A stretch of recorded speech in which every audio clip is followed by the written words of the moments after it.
자, 이제 여러분들에게 마지막으로 내년부터 시작될 이 성경 통독에 대한 광고를 여러분들에게 하게 됩니다. 아니, 광고? 신앙적 권면이라고 하는 게 좋을 것 같습니다. 조금 특별한 방식으로 우리들이 운영을 하게 되는데 기억하셔야 될 것이 혹시라도 중간에 탈락하는 분이 없도록 성경 권면로 이렇게 딱딱 끊어질 수 있게 되어 있습니다. 또 365일 성경 통독을 하는데 일주일 내내 성경을 읽어가는 것이 아니라 6일 동안 성경을 읽고 혹시 놓친 분들을 위하여 다시 도전할 수 있도록 주일에는 몰아듣기 6일치분을 함께 듣고 갈 수 있습니다. 또 중간에 혹시 놓친 분이 있다면 다음 권수부터 시작하면 역시 좋을 것 같습니다. 어쨌든 창세기부터 요한계시록까지 통독을 하게 됩니다. 또 하나 여러분들에게 아주 권면하고 싶은 것이 있는데 여러분들 혼자 통독으로 그치는 것이 아니라 하루를 지나가면서 여러분들 공동체에서 공동체 성경 읽기를 할 수 있으면 참 좋겠다는 생각이 듭니다.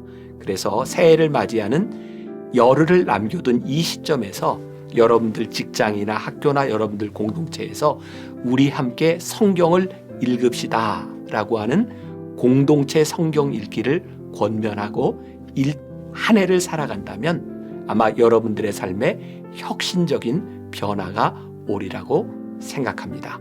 자, 1월 1일부터 12월 31일까지 1년 동안 성경 통독을 기대하고 준비하고 승리합시다.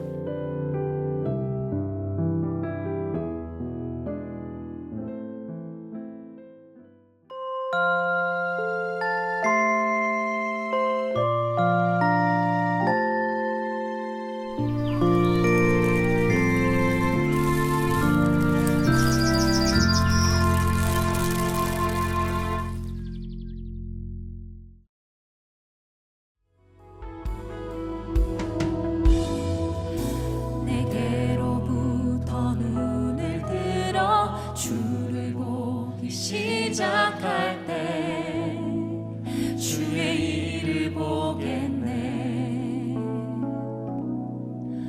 내 작은 마음 돌이키사 하늘에 꿈꾸게 하네. 주님을 볼 때 모든 시선을 주님께 드리고 살아계신 하나님을 느낄 때 내 삶은 주의 역사가 되고 하나님이 일하기 시작하네. 아멘. 성령이 나를 변화시켜 성령이 나를 변화시켜 모든 두려움 사라질 때 주의 일을 보겠네. 아멘. 황폐한 나 한가운데서 주님 마음 알게 되니 주님을 볼 때 모든 시선을 주님께 드리고 전능하신 하나님을 느낄 때 세상은 주의 나라가 되고 하나님이 일하기 시작한 모든 시선을 주님께 드리고 살아계신 하나님을 느낄 때 내 삶은 주의 역사가 되고 하나님이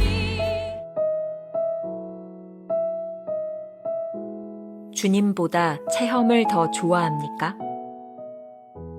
우리가 세상의 영을 받지 아니하고 오직 하나님으로부터 온 영을 받았으니 이는 우리로 하여금 하나님께서 우리에게 은혜로 주신 것들을 알게 하려 하심이라. 고린도전서 2장 12절. 실체는 구속 자체이지 구속으로 인한 신앙 체험이 아닙니다. 그러나 구속을 나의 의식이 받아들일 수 있는 언어로 표현할 때까지는 나 자신에게 아무 의미가 없습니다. 우리가 거듭날 때 성령께서는 우리를 우리 자신과 자신의 체험에서 끄집어내어 예수 그리스도와 일치되게 하십니다. 만일 자신의 체험에 사로잡혀 있다면 그 체험은 구속에 의해 발생한 것이 아닙니다. 구속에 의해 발생된 체험의 증거는 언제나 나라는 존재가 잊혀지는 것입니다.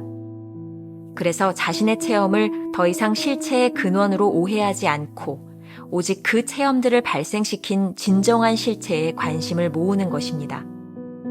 그러므로 우리의 신앙 체험이 우리를 그 체험의 근원 되시는 예수 그리스도께로 인도하지 않는다면 아무런 가치가 없는 것입니다. 만일 당신이 주관적인 체험을 얻기 위해 당신 안에 계신 성령을 둑을 쌓아 가두려 한다면 성령께서는 그 모든 둑을 터뜨리시고 당신을 다시 역사 속의 그리스도께로 인도하실 것입니다. 절대로 하나님으로부터 오지 않은, 결과적으로 하나님께 믿음을 세우게 하지 않는 영적 체험을 부추기지 마십시오. 그러한 체험은 설령 엄청난 환상을 본 것이라고 할지라도 결국 비기독교적인 것입니다. 예수 그리스도께서 당신의 체험의 주가 되십니까? 아니면 당신은 당신의 체험을 예수님보다 앞세웁니까? 혹시 주님보다 체험을 더 좋아하는 것은 아닙니까? 주님께서 당신의 주가 되셔야 합니다. 주님이 주가 되시지 않는 그러한 체험에는 절대로 신경을 써서는 안 됩니다. 때가 되면 하나님께서 당신으로 하여금 당신 자신의 체험에 대해 대단하게 여기지 않도록 만드실 것입니다. 내가 뭘 체험했는지는 그다지 중요하지 않습니다. 나는 단지 주님만을 확신합니다. 항상 자신의 체험을 말하고 있다면 자신을 엄하게 다루십시오. 믿음 자체를 확신하는 믿음은 이미 참된 믿음이 아닙니다.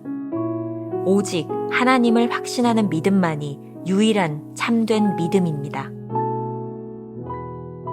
김병삼 목사의 매일 만나 365, 오늘은 12월 21일 주님보다 체험을 더 좋아합니까? 라는 제목으로 말씀을 나누겠습니다. 첫 번째 주제, 체험의 근원. 오늘 묵상에서도 평소 챔버스가 말씀을 풀어가는 방식을 사용하고 있습니다. 두 개의 단어를 이렇게 비교해 풀어가는 방식이죠. 구속의 체험 그리고 구속의 실체를 비교해 신앙의 본질이 무엇인지를 설명해 주고 있습니다. 챔버스가 늘 경계하는 것은 우리의 체험을 신앙의 본질로 오해하는 것이었죠. 물론 체험이 중요하지 않은 것은 아니지만 그 체험이 신앙과 믿음 자체가 될 수는 없습니다. 그렇다면 체험이 중요하다는 것은 어떤 의미일까요? 실체는 구속 자체이지 구속으로 인한 신앙 체험이 아닙니다. 그러나 구속을 나의 의식이 받아들일 수 있는 언어로 표현할 때까지는 나 자신에게 아무 의미가 없는 것입니다. 체험이란 실체는 아니지만 우리가 믿는 것이 무엇인지 표현하게 만들어주는 것입니다. 그런 의미에서 체험이 중요한 것이죠. 문제는 자신의 체험에 사로잡혀 실체를 잃어버리는 것입니다. 다른 말로 표현하면 구속의 체험이 부정적인 의미로 남아있을 수도 있고 신앙에서 긍정적으로 작용할 수도 있다는 것입니다. 챔버스는 이렇게 구별하고 있습니다. 구속에 의해 발생된 체험의 증거는 언제나 나라는 존재가 잊혀지는 것입니다. 그래서 자신의 체험을 더 이상 실체의 근원으로 오해하지 않고 오직 그 체험들을 발생시킨 진정한 실체에 관심을 모으는 것입니다. 우리가 진짜 구속의 체험을 했다면 체험이 아니라 우리 안에 계신 그리스도를 드러내게 될 것입니다. 구속을 경험하는 순간 예수께서 우리 삶의 주인이 되셨으니 말입니다. 이전 묵상에서도 불렀던 파니 크로스비의 예수를 나의 구주 삼고라는 찬양의 의미가 이제 이해가 될 것 같습니다. 예수를 나의 구주 삼고 성령과 피로써 거듭나니. 3절에 세상과 나는 간 곳 없고 구속한 주만 보이도다. 이것이 나의 간증이요 이것이 나의 찬송일세. 나 사는 동안 끊임없이 구주를 찬송하리로다. 1절에 보니까 예수를 나의 구주 삼고 성령과 피로써 거듭나니, 이 체험을 하고 나니 3절에 세상과 나는 간 곳 없고 구속한 주만 보이도다.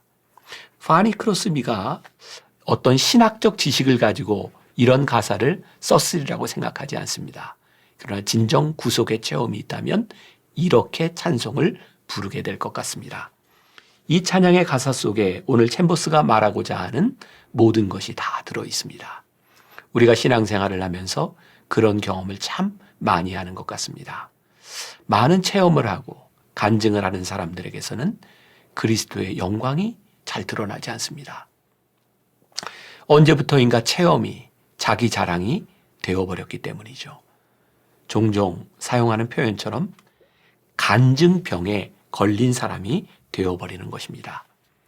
구속의 체험을 하고 거듭난 그리스도인으로서 열심히 사역하던 사람이 그 사역을 간증하기 시작하면서부터 구속한 주님께서 자취를 감추신다면 그것이 얼마나 위험한 일이겠습니까?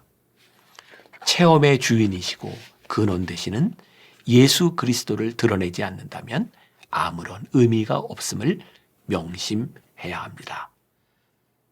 우리가 기억해야 될 한 줄 노트. 체험은 우리의 구속을 표현하는데 진정한 의미가 있습니다. 두 번째 주제, 당신이 믿는 것은. 체험을 주의해야 하는 이유가 있습니다. 하나님께서는 여러 가지 모양으로 우리의 믿음을 체험하도록 하십니다. 그런데 이 체험을 주관적인 체험으로 가두면 우리의 테두리 안에 성령님을 가두는 것이 되고 맙니다. 성령께서 이렇게 역사하셨어 라고 생각하며 우리의 체험 속에 가두는 순간 크신 하나님의 역사를 볼 수 없게 되는 것이죠. 이러한 주관적인 체험을 신봉하는 사람들은 다른 사람들에게 자신과 동일한 체험을 요구합니다. 그리고 자신의 체험과 같지 않을 때 성령님께서 역사하시지 않았다고 판단하기도 합니다. 이러한 판단은 자신의 체험을 주님의 자리에 올려놓는 것과 같습니다. 챔버스는 우리가 제대로 된 믿음을 가지기 위해서는 이런 질문을 던져야 한다고 말합니다. 예수 그리스도께서 당신의 체험의 주가 되십니까? 아니면 당신은 당신의 체험을 예수님보다 앞세웁니까? 다른 말로 표현한다면 지금 당신은 당신의 체험을 믿고 있습니까? 아니면 그 체험을 주신 주님을 믿고 있습니까? 라는 물음이 될 것 같습니다. 주님은 우리의 체험보다 훨씬 더 크신 분입니다. 우리가 체험하는 것 이외에 다른 체험도 하게 하십니다. 다른 사람들에게는 다른 모양으로 체험하게 하십니다. 우리의 믿음이 제대로 자라게 되면 자신의 체험을 그리 대단하게 여기지도 않고 자랑하지도 않게 될 것입니다. 내가 뭘 체험했는지보다 그 체험을 주신 주님만을 확신하게 될 것입니다. 우리는 그런 오류를 범합니다. 기도하며 병을 고쳐주셨던 체험을 붙들고 살아가다가 또 다른 질병이 찾아왔을 때 우리는 어떻게 할까요? 위기 속에서 구해주신 주님을 붙들고 살아가다가 또 다른 위험이 찾아오면 우리는 어떻게 할까요? 체험을 의지하는 신앙은 계속해서 또 다른 체험을 구하게 될 것입니다. 이스라엘 백성이 광야를 지나는 동안 끊임없이 불평했던 이유는 기적이 없었기 때문이 아니라 기적을 베푸시는 하나님을 바라보지 못했기 때문입니다. 자신의 욕망이 채워져야 믿음이 응답받았다고 생각하니 불편한 일을 겪을 때마다 그들은 불평할 수밖에 없었던 것이죠. 기적을 베푸시는 하나님을 신뢰하지 못하면 기적과 체험은 늘 불완전한 믿음일 수밖에 없는 것입니다. 오늘 깊은 질문을 던져보시기 바랍니다. 우리는 지금 체험을 말하며 주님을 잊고 있는 것은 아닌가? 아니면 체험을 주신 그 주님을 붙잡고 증거하고 있는가? 오늘 챔버스가 말하는 마지막 문장이 아주 중요합니다. 믿음 자체를 확신하는 믿음은 이미 참된 믿음이 아닙니다. 오직 하나님을 확신하는 믿음만이 유일한 참된 믿음입니다. 다시 한번 읽어드립니다. 믿음 자체를 확신하는 믿음은 이미 참된 믿음이 아닙니다. 오직 하나님을 확신하는 믿음만이 유일한 참된 믿음입니다. 우리가 기억해야 될 한 줄 노트. 우리가 붙들어야 하는 것은 믿음이 아닙니다. 하나님은 우리의 믿음보다 훨씬 크신 분이십니다. 오늘 하루 이런 질문을 가지고 살아봅시다. 당신은 지금 자신의 믿음을 붙들고 있습니까? 아니면 믿음의 근원이 되시는 하나님을 바라보고 있습니까? 기도하겠습니다. 오늘 묵상을 통해서도 우리의 믿음의 실체가 어떠한지, 우리의 모습이 어떠한지를 보게 하셨습니다. 혹시나 우리들이 체험 중독자가 되어 간증 중독자가 되어 내가 체험한 것만을 전하고 자랑하며 살아가는 사람이 되지는 않았는지, 그 체험을 가능케 하신 우리의 믿음의 주요 온전케 되신 하나님을 잊고 살아가는 우리가 되지는 않았는지, 더 이상 우리 앞에 기적보다 그 기적을 행하시는 주님을 바라보게 하여 주옵시고, 오늘 우리 앞에 펼쳐지는 환경보다 그 환경의 주인이 되시는 하나님을 바라보며 고백하는 귀한 믿음의 성도들 또 하루가 되게 하여 주옵소서. 예수님의 이름으로 기도했습니다. 아멘.